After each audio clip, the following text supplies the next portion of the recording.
Jason Blundell at long last has returned and commented on the impossible Easter egg after the prophesized 8 years. I'm going to put that away in a vault and talk to you again about it in 8 years' time. Okay. Has everything been found? Or is there still something out there? There's still stuff out there that you buried in some of the stuff. And Jeff, to be honest, if I have my way, I'll be dead and buried, and there'll still be stuff in there, and I'll be quite happy. Today we are unpacking something truly special, an extensive interview with Jason Blundell conducted by Jeff Gershman and uploaded on March 18th, 2025. For those of us who've spent years dissecting the storyline, Blundell's name carries major weight. He was the driving force behind Zombies during arguably its most iconic era at Treyarch, and this interview offers a rare window into his career, his creative process, and the development of the mode we all love. I'm not leaving anything out here. Every piece of insight he gives us about Call of Duty and Zombies is going to be discussed in this video, because these glimpses into that inside history are very few and far between. It's so rare that we get developers to be so chill and honest about this, and it's really the first time we've heard him talk about Treyarch since leaving. This hits especially close to home as we approach June 2025. That's 8 years since Blundell's cryptic 2017 comment about the impossible Easter egg, where he said along the lines of, "Ask me again in 8 years." And it's especially exciting as well because this interview was posted, I kid you not, literally the very second I finished editing the major impossible Easter egg video that I posted the other day. And there's been so many weird coincidences in making that video that I'm going to detail in a future one. I am going to leave a link to the full interview in this video's description. I would highly recommend checking it out after you're done with this video. This video is basically surmising all of the important Call of Duty and Zombies elements from it, and it's a good rundown to listen to even if you've already watched the interview, just so that it's all concise in your mind. However, if you haven't already, I would highly recommend checking out the interview. He talks about many things not related to Call of Duty in it, but I think it gives such valuable insight into his mind and his career, and developmental insight behind the scenes of video games in general. And Blundell is such an interesting character to listen to. I could listen to him talk forever. I love the way his mind works and how he uses words. It always gives me something interesting to think about. Anyways, we've been watching his career ever since he left Treyarch, through the unrealized Deviation Games, and now his new venture, Dark Outlaw Games with PlayStation Studios. And while we are still currently waiting for his next big reveal, as he says he won't talk about it until they actually have something to show, this interview is a treasure trove of history and fun facts. Let's get into it and see what he shared about the Zombies legacy, and maybe even hint at what's still out there to be found.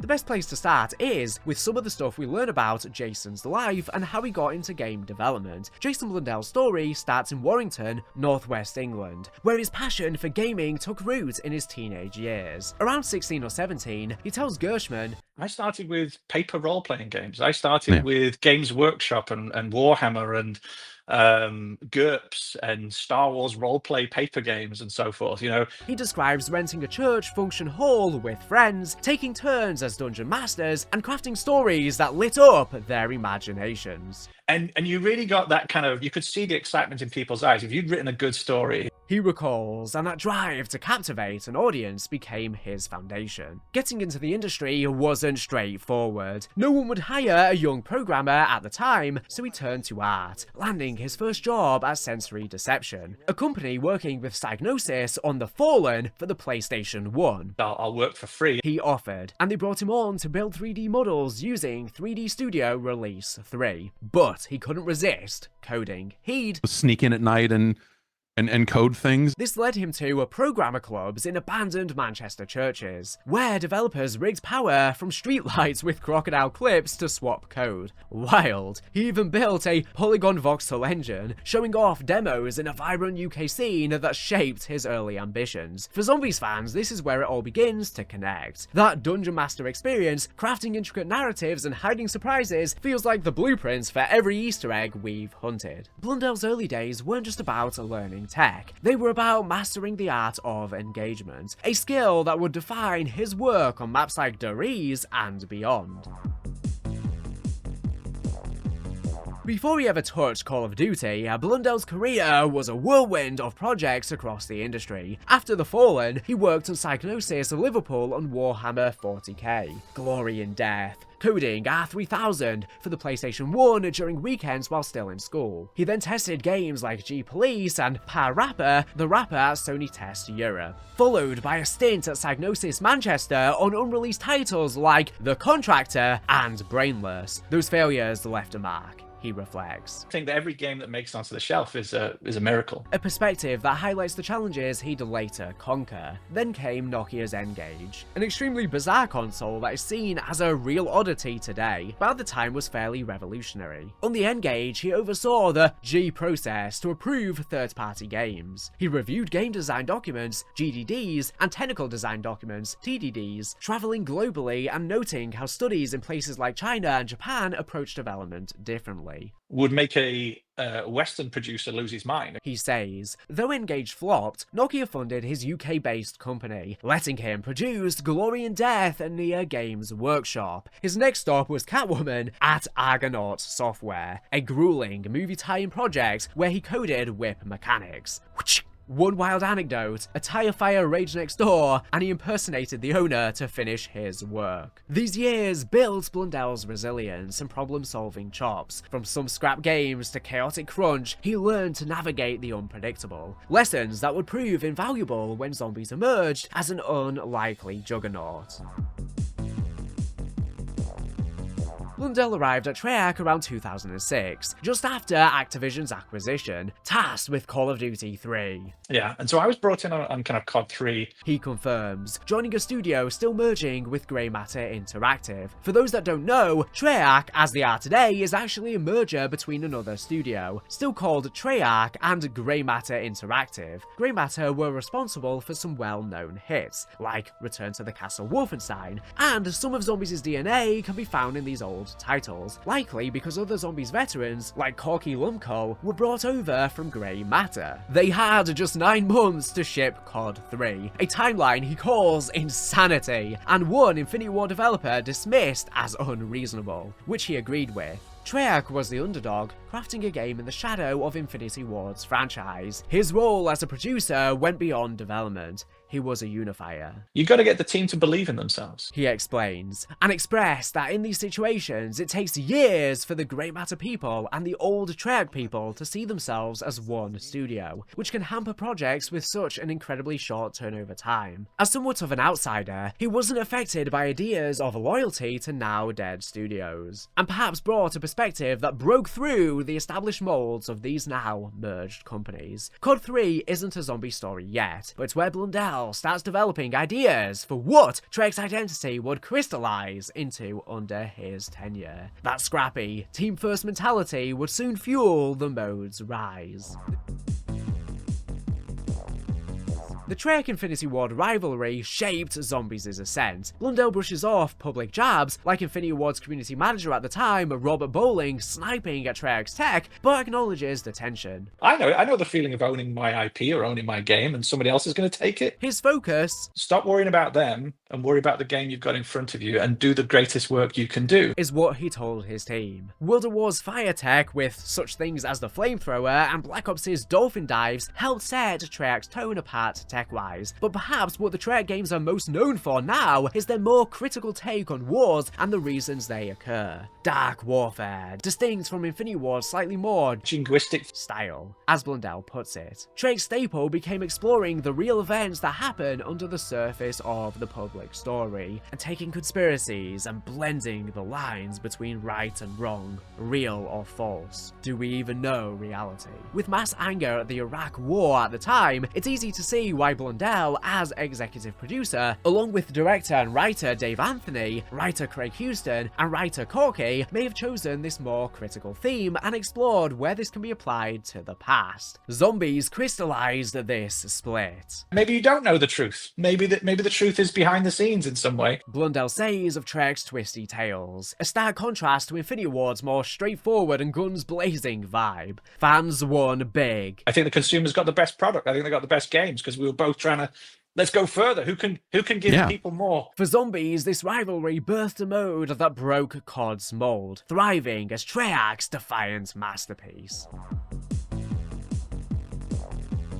Now we're at the moment Zombies fans live for. Call of Duty World at War in 2008. Blundell drops a bombshell. It was being made by a couple of guys in the lunchtime on what was already a very hard project. This isn't new information and has been widely known, but for many who might have missed it, or are new to Zombies, this might be mind-blowing. Zombies originally wasn't some top-down plan. It was a rogue experiment that spread like wildfire. It caught on at Treyarch, reaching executives who'd email, I got to round 12. and defied everyone's expectations. After World at War's somber atomic bomb finale, Zombies felt tonally off, so Activision tucked it away as a secret unlockable at the end of the campaign with no fanfare, with it not even appearing on the menu until you do so, although it would later retroactively be added to the menu due to its sheer popularity. Then it blew up. You know, you used to hear those TV shows and they go, oh, the mailbag's full. I've never seen a mailbag full, but I think it was at Treyarch. Blundell marvels. Fans embraced it as their game. Fueled by organic buzz, not marketing. This raw, developer-led energy is Zombies' essence. Blundell enters the fray here, producing Der Riese, his very first Zombies map. And so I went in,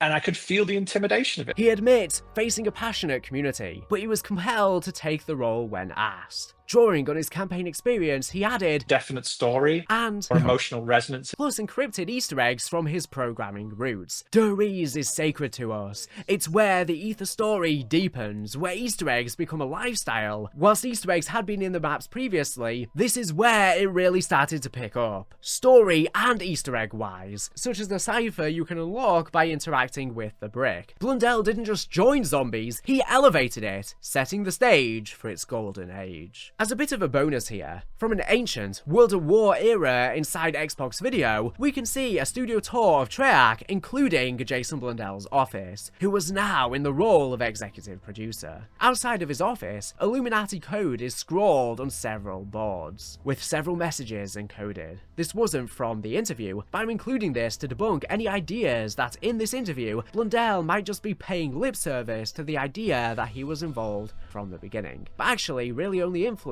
Black Ops 3 and 4. No, he was there from the beginning, at the beating heart of the story. Der Riese shapes the story more than you could ever know, and with my recent Impossible Easter egg video, if you've seen it, you will know that it's the potential origins of the zombie story to begin with, which makes a lot more sense considering it was Blundell's very first map he worked on. In this clip, we can see the message. Translated, it reads, Edward is alive, which at the time was an extremely important piece of information as the community wasn't even certain Edward and Richthofen were the same person, as well as other such messages. Even back then, the level of care, attention to detail, and cryptic leanings that would make Jason's tenure at the helm of Zombies so iconic were all present. The last message, in this old footage being longer, would when translated display a heartfelt thank you message to the fans for their support and promises that Treyarch would return.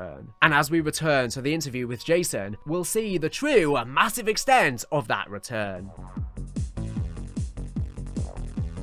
With Black Ops in 2010, Zombies locks in as a third pillar alongside campaign and multiplayer. Blundell's at the helm, and he's stunned it worked. It absolutely shouldn't have started doing encrypted messages or more design-based campaign mechanics. Amplifying the hunts we are still unraveling. The Black Ops campaign ties in too. Its terminal, with Zork and hidden emails, floored Gershman, the interviewer. Blundell explains, have the game recognize the difference between how you're playing and how you should be behaving. A philosophy that rewards curious Zombies players. Development was rocky. Restarts left. 9 months to make this one now. Despite a 2-year label. And DLC ate time with 16 maps over the next 12 months. But he thrived on risk. It's incumbent on us to take the risks and to push the line. Zombies became that creative sandbox, defying COD's polish. As we've established, Blundell's producer role allowed him access to Zombies. But during Black Ops 1 and especially early Black Ops 2, Jimmy Zielinski, an animator during World at War and responsible for creating the original zombie animation, was the informal head of Zombies. By the midway point of Black Ops 2's DLC, however, Blundell once again took center stage, getting 2 fellow campaign team veterans, Corky Lemko and Craig Houston, back together to become the driving creative force behind what would become Mob of the Dead and Origins. This era is our holy grail. Those secrets, that chaos. Blundell's pushing boundaries, and we are still digging for what he buried. Black Ops 3 in development leading up to 2015 was a mess and a triumph. Blundell explains that the campaign floundered, built in just 10 or 11 months after many false starts. Initially planned to be an entirely open world campaign, that got scrapped, which is why they had to develop the campaign under such a short period of time. Blundell and writer Craig Houston went bold, crafting a surreal story of a dying protagonist. Machine corrupts man, right? With the initial campaign concepts totally failing, Blundell and Houston decided, in this circumstance, let's go with something that would never get greenlit in any other situation. He recalls, embracing the chaos of the situation. Meanwhile, with resources tight, he pivoted. I was like, okay, campaign team, start making zombies while we work out what we're going to make for the campaign. So over these couple of months, with Craig Houston, he began writing the story of Black Ops 3's campaign, whilst the campaign team worked on zombies whilst they were waiting for him. Going back to his you got to get the team to believe in themselves philosophy, Blundell viewed this as essential. If the team had nothing to do, they would become discontent and uninspired, allowing them instead to let their creativity run wild and ensure that the campaign team would be full of enthusiasm when it came time to begin work. But had the incredibly beneficial side effect of birthing the most robust zombie offering to date, saving the day with Shadows of Evil. Blundell attributes Black Ops 3 Zombies' success and robust offering with being the fact that the campaign failed. Had they just been focused on the campaign, Zombies wouldn't have been the masterpiece that we view it today,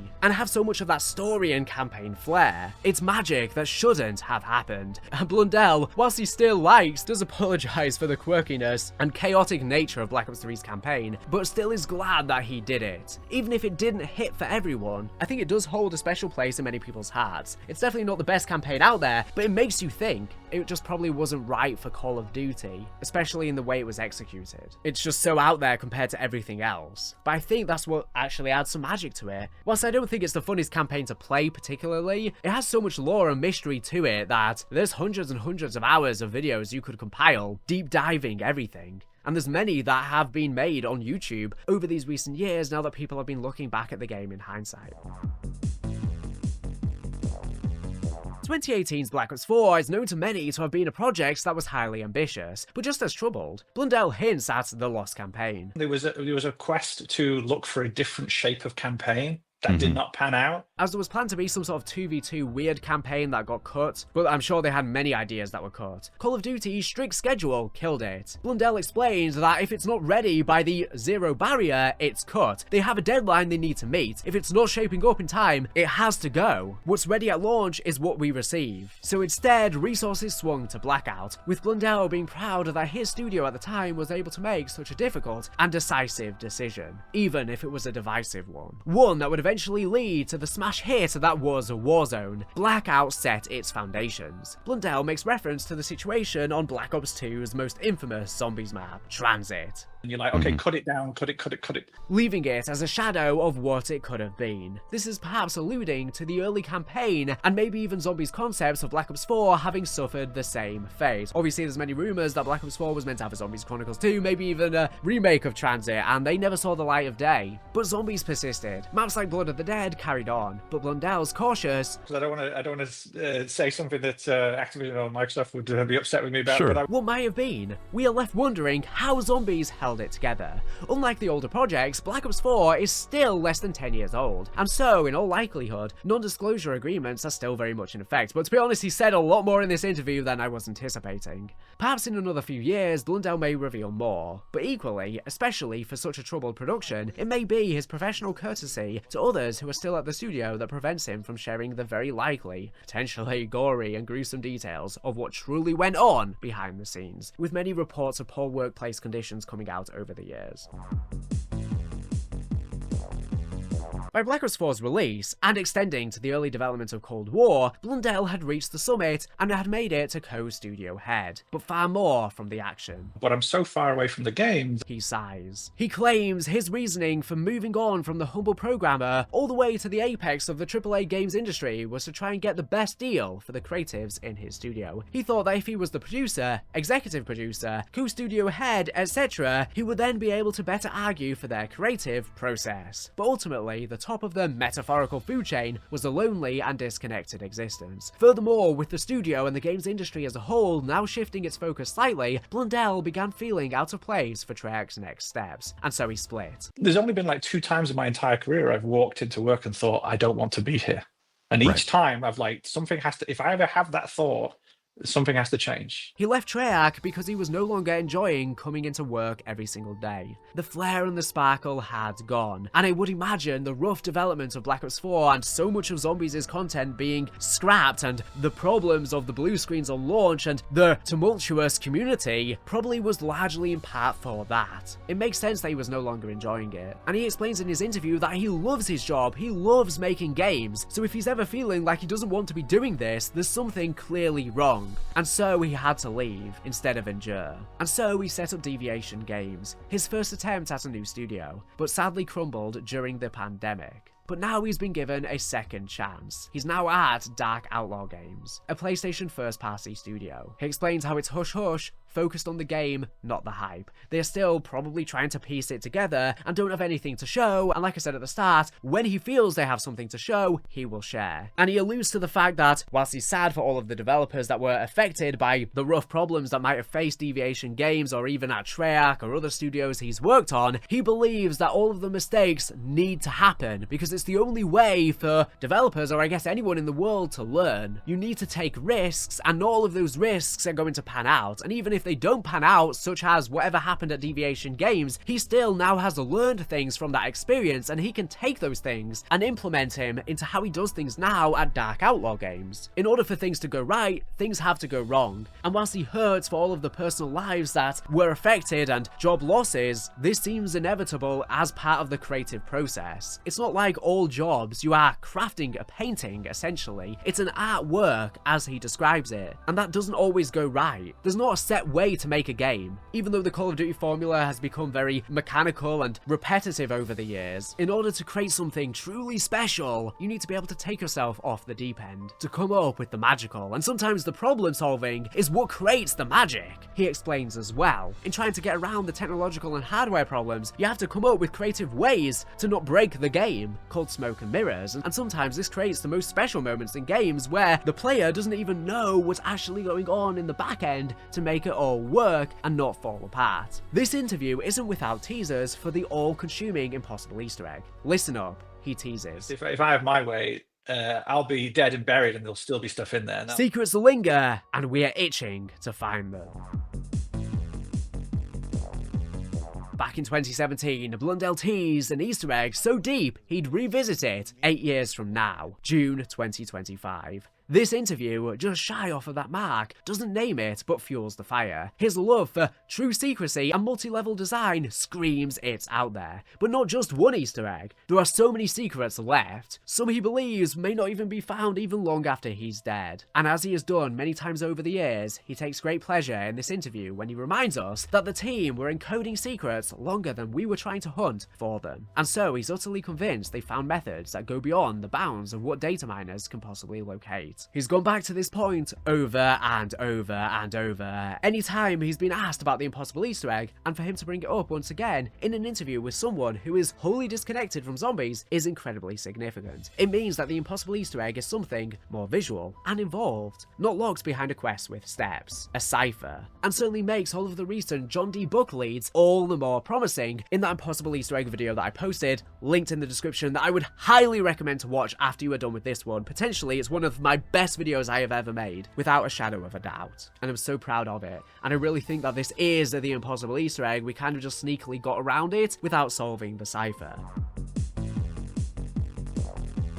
For Zombies fans, this interview is a true goldmine. From Der Ries's birth to Black Ops 4 struggles, Blundell lays it all out. His legacy is a mode born in chaos, forged in rivalry, and packed with secrets. But more importantly, I think it shows the human side to Jason Blundell. At one point in the interview, Jason jokes about the past cryptic persona he would often put on in his interviews with Zombies creators, being incredibly tight-lipped and not giving straight answers. But for one of the first times, we've we've gotten a look past that, not at the character of Jason Blundell, mysterious author of Zombies, but at Jason Blundell, the humble programmer from Warrington, England. Now at Darklaw Games, he's still cooking, and I can't wait to see what he and his team comes out with. JC Backfire is also working for him too. As for those of us in the Zombies community, keep hunting, folks, those Easter eggs and finding themselves. And definitely check out the interview if you haven't watched it already. I'll see you on the next one.